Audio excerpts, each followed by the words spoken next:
So my name's Julie, and this is Sherry. Hi. And I started Eating Disorders Anonymous independently, doing all the remote meetings via phone and Skype, and then just really, there's this magic of being with someone and being in discussion, and then knowing that there's a magical group sort of with me all throughout the week. And so I really wanted to capture that experience selfishly for myself at first, and gone through waves and waves, and here we are on Monday nights at 6 to 7 in Lancaster in a dietitian's office who's allowed us to use her space. So it's super cool to be here. It's beautiful here. Yeah. Cozy, as you guys can see. Feels like a home. Feels like home. Which is nice. Complete with a kitchen. Yeah. Just yes.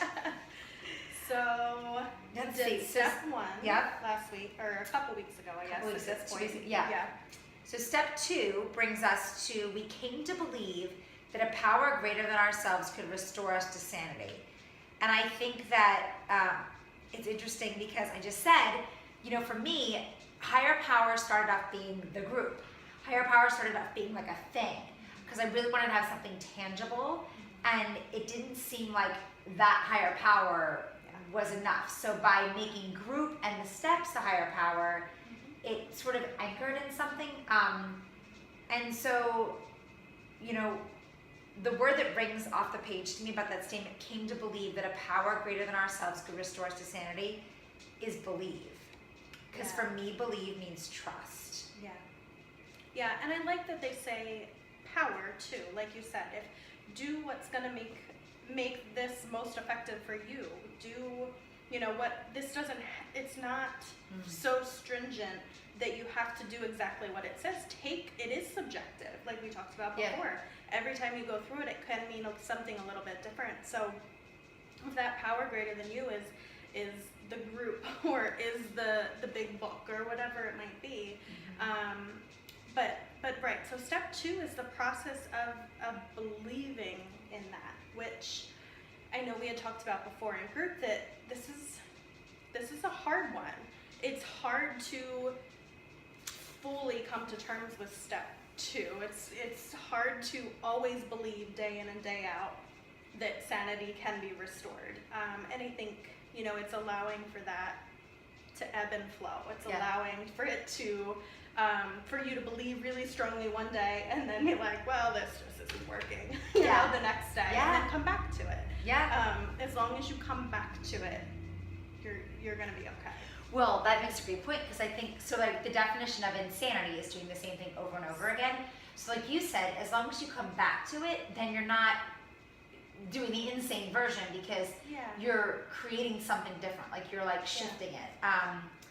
And so, I mean, that word has huge charge too, because I don't want to believe that like I'm not sane, or like I am insane, you know?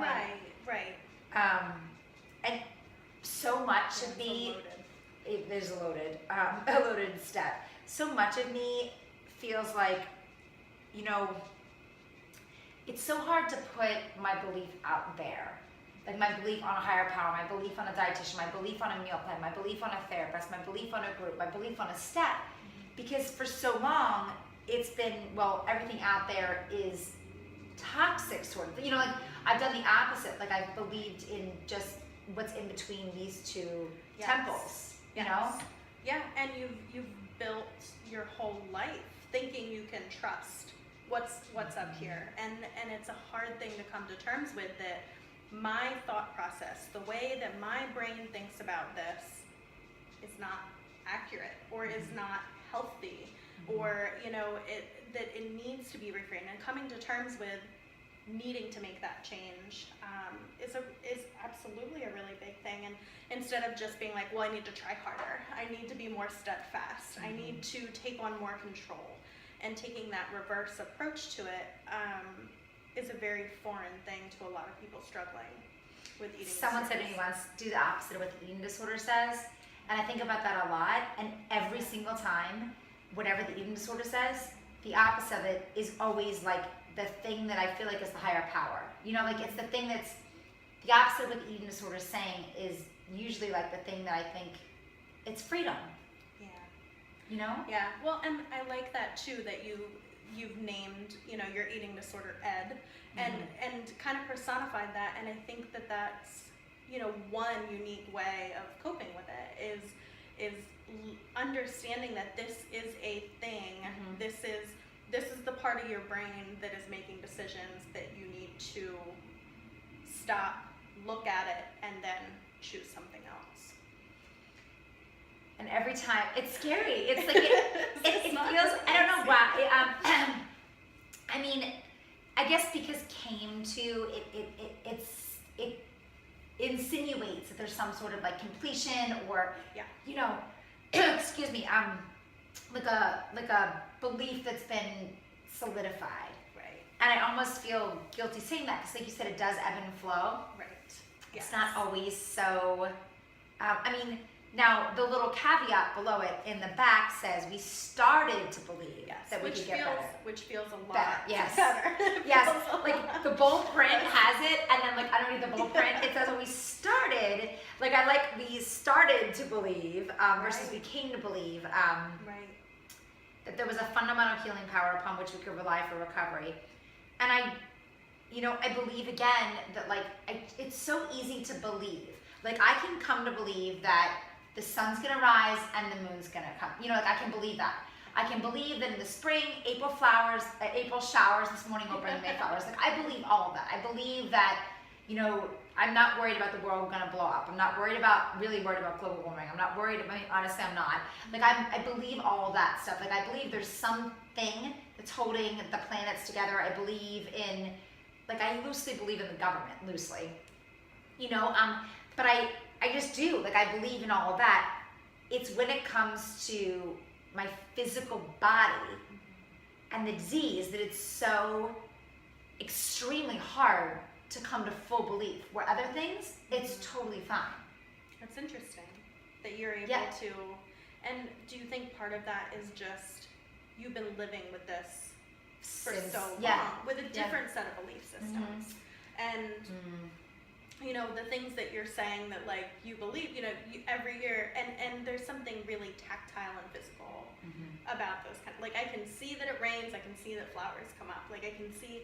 But when you're dealing with the mental side of things, and you're at war, like when I first started this journey, every single food decision felt like my head was just at war with itself, and what it was like the analyze, like what should I eat, what shouldn't I eat, what is ED, what is what is not, what is within the range of fine. Like it was just like an upset around that stage of like not being able to trust yourself. And I think that's a really important thing to go through. And that's why you need group and a support system of people who understand that you can even look to other people and see their beliefs and see what they might be grocery shopping for or putting on their plates, and understand that maybe they're the norm and they're the healthy, and your belief system is the one that is not accurate. Well, it really asks you to check in with your belief statement. I was talking to someone this morning about beliefs, and I said to her, I was like, some of my beliefs, they've expired, right? Like I came to believe that XYZ, but that's an expired thing. It's like milk that's expired. It's sour now. Yeah. When it's constantly almost resetting those beliefs that are there and believing in something else. Yeah. Because those beliefs aren't going to get me any closer to sanity. Yes.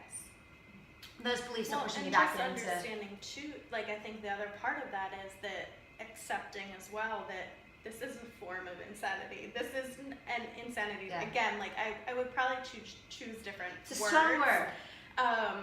But in that, that mental health, it takes sanity and, could restore our mental health, because it really is,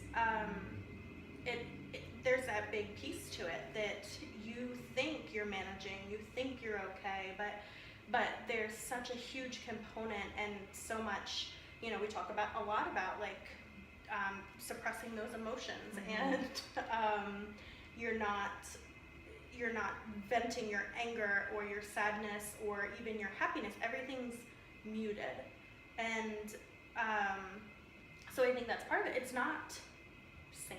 It's not healthy. It's not to balanced. just live this Right. gray tone when you should be experiencing the colors. I used something a minute ago. It struck a chord for me. I think. Oh, I know what it was. For me, believing that a power greater than ourselves could restore us to sanity feels like, I don't know why, every single time I hear about that, like something restoring. Like maybe it's an old book that I read, like a children's book, but there's a firefighter at the bottom of a huge burning apartment building, and he's catching me, and that's what it feels like. And it feels like, oh, like I'm caught, like I'm safe, I'm comfortable, and I think it's just going for that, right? It's almost like just jumping out of that burning building, and trust. Like belief for me is like actually completely synonymous with trust. And I think it's trusting out there, but it's trusting me to trust out there. Yes. Does that make sense? Yes, it does. And maybe it makes sense to you guys, maybe it doesn't. Yeah. But I completely understand that concept, because there is still that sense, like up until this point, you're like, I trust myself, I'm gonna do what's best for me, I'm gonna make sure that I'm safe. And when an eating disorder starts to take more and more control of your life, you're not seeing that you're not taking care of yourself anymore. You're not making decisions that are best for you. So it comes to that point where like, well, I'm not doing what's best for me, so I might as well try the alternate approach to this, in that maybe someone else will help me do what's best for me, because I can't do it alone. No, and I don't think that restoration can happen. I mean, yes, restoration can happen independently, but I think of like massages and pedicures and things like that restore me, like maybe not you guys or you, but I mean that restores me. That's all done with someone else. Like it's not done in a bubble. And I think the other word, rely on, like I felt like, well, I have to rely on myself. Like I can't rely on someone else. Like I can't jump out of that building and I feel bad like expecting the firefighter to catch me. You know, like relying on for recovery, that it seems like weighted. Like I almost feel like, you know, like do I deserve to have that? Because people are, I'm gonna rely on them or it. You know, that's a lot of pressure to put on someone else. Yeah. It almost feels like I don't want to be a burden. Right. You know? Right. But the hope is that it's a good experience for them too, because if you're on this path to being better, especially when it comes to like family, you've already been relying on them and taking from them in one way or another. And once you can see that like you've been taking a toll on them and everybody, including yourself, for the worse, then it's like, well, why not kind of like Use dig it in a little bit harder, and then know that you're all going to a better way together. Which again is like, this kind of thing is just a really hard thing to come to terms with, that like accepting that you're not okay, that you haven't been great to others, kind of like seeing that is a really, really tough part of it. But I feel like once you can get over that hump, then there is a little bit of relief in that like, all right, now we can do something about it. Now we can move forward. Now we can try a different way. Well, I like this first piece again. Going back to, we started to believe. That's like a huge. I'm like, I don't know, but we started to believe that we could get better, and I do totally believe that. And it brings up a great conversation that I've had with many people in group. Is so with AA, like, can you be fully recovered, or are you always recovering? And you know. I mean, EDA believes, and in the big book they talk about that you can completely recover and be recovered, ED, funny, it's ED, but you can be completely recovered from an eating disorder. And so I do believe that, and I do believe that that's possible, and I do believe that it'll always be a part of my like DNA, so to speak. Yeah. But I do believe that it's completely possible to do it, and I think that this is the key. I think that, you know, that it almost like this is one of those, again, foundational building block steps. I believe that the only way for full recovery is to believe in a higher power, a higher purpose outside of us. Because like you said, we're turning the same mill over and over again. Yeah. Well, and I mean, to the point of recovery, I almost tend, at least for myself where I'm at currently, I think, because initially that was one of the hardest things for me to cope with was like, this is never going to end. Mhm. There is no end in sight for this. And then eventually you come to, like, for a while it made it hard to even start to try, because it was like, well, if there's no finish line, why Why start? bother, right? But then coming to terms with that, but I tend to think of it as like, it can be, there will come a day where it's kind of in remission. Mhm. Like, Yes. it's not as, you're not working as hard, you're not Mhm. struggling as much, but you still need to check in, Yeah. and you still need to make sure that it's not creeping back into your life. So I tend to think of it that way, that like, you can, the immediate worst version of it, Yes. I think you can recover from. Yes.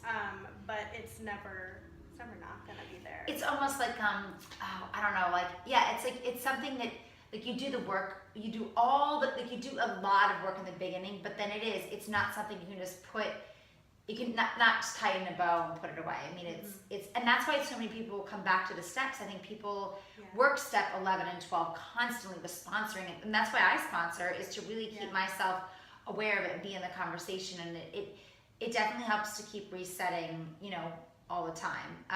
For sure. The other thing I want to share before we end is this piece can get people hung up, and EDA speaks a lot about this, that the higher power, the higher purpose doesn't have to be God. It is possible to have, you know, a lot of other spiritual or just things in nature, be it Like you said, or just group. a group Or or the you know, steps. the steps Yeah. themselves, yeah.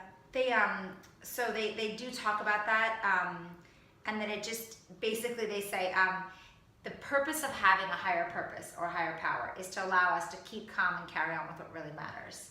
You know, like, it's not, the purpose isn't about getting hung up on whether my God or your God or X God or Y God. It's just the purpose of something that's out there that can restore us to sanity. It's something outside of us. Yeah, absolutely. Good point.